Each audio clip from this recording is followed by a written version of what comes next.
Based on your experience, what is the biggest challenge for a Nepali security guard in Malaysia? Okay, Nepal security guards, in my personal opinion, there are two major things. One of them is the biggest challenge is their job. Okay, related to the job. Of course, the other one is health. Okay. Okay, I talk about job first. Okay, job, they work 12 hours. Can you imagine they work 12 hours every day, 365 days every year. I have a Nepal security guard friend. He already had 10 years, no rest. I cannot imagine. In Malaysia, no one can do this. But why Nepal security guards? My biggest question mark is why Nepal government allow the Nepal people to come here and work 12 hours per day or more, 365 days a year, every year without a day off. This is number one. Okay. Then why Malaysian government, my second question, why Malaysian government allow this thing to happen to Nepal people? Whereby no Malaysian will agree with this.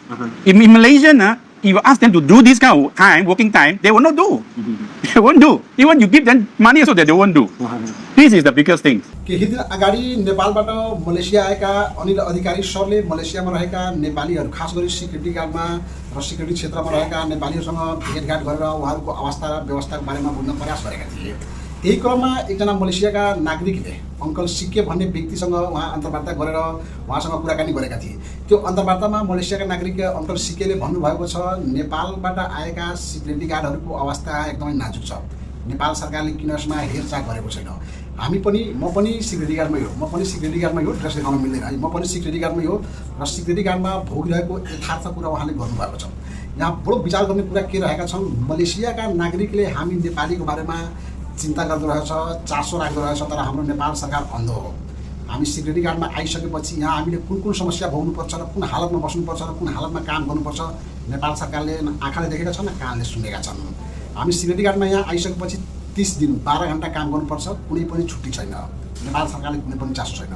तर हामीले पठाएको रिमिटान्सबाट भुँडी यत्रो फुलाएको हुन्छ, यो कसैले छुपेको भने कसैसँग छुपेको पनि छैन। यहाँ लाजमर्दो कुरा के हो, मलेसियामा बस्ने मलेसियाका नागरिकले हाम्रो अवस्थाबारे चासो राख्दै रहेछ र उहाँले अङ्कल सिक्केले विगतका दिनदेखि हाम्रो समस्या र हाम्रो बारेमा बोल्दै आएका छन्। हामीले उहाँको भिडियो हेर्दै थिएँ र उहाँले इङ्ग्लिस भाषामा कुरा गर्नुभएको छ। धेरै नेपालीले उहाँको कुरा सबै बुझेको होला, तर हाम्रो नेपाल सरकारले बुझेको छैन होला, किनकि उहाँहरू अन्ध हुन्, उहाँहरूसँग आँखा छैन, कान पनि छैन। प्रतिदिन अहिलेसम्म सुरुको सरकारदेखि अहिलेको सरकारसम्म कसैले पनि हामी मलेसियामा बस्ने नेपालीहरूको बारेमा, खास गरी सिक्युरिटी क्षेत्रमा काम गर्ने नेपालीहरूको बारेमा अलिकति पनि सोचेको छैन, विचार गरेको छैन।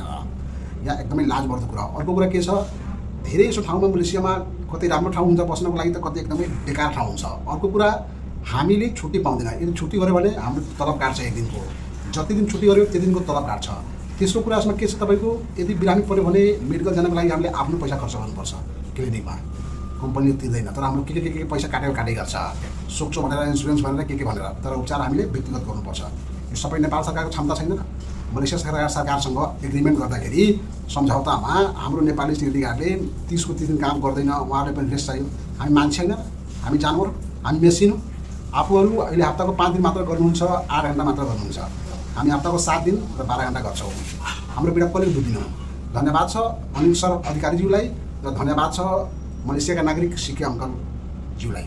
तपाईँले हाम्रो बारेमा सोध्नु भएकोमा, तर हाम्रो सरकार क्षमता छैन, क्यापेसिटी छैन कुरा गर्नले। अङ्कल सिकेले एउटा अर्को महत्त्वपूर्ण कुरा गर्नुभएको छ, यहाँको नागरिकलाई तपाईँ आइतबार वा प्रायः शनिबार पनि हुन्छ, आइतबार तपाईँ डबल ट्रिपल पैसा दिए पनि उहाँहरूले काम गर्दैन है।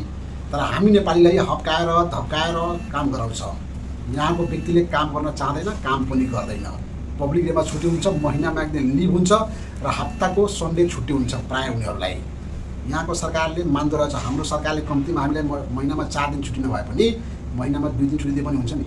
हामी मानव हो क्या, दानव होइन, मेसिन होइन। यो पनि सरकारले बुझ्नुपर्ने हो नि। तपाईँले यो भिडियो देखेर लाज लाग्नुपर्ने हो कि यहाँको नागरिकले हाम्रो बारेमा चिन्ता व्यक्त गरेका छन्। धन्यवाद छ यहाँको व्यक्तिलाई, नेपाल सरकारलाई धन्यवाद छ।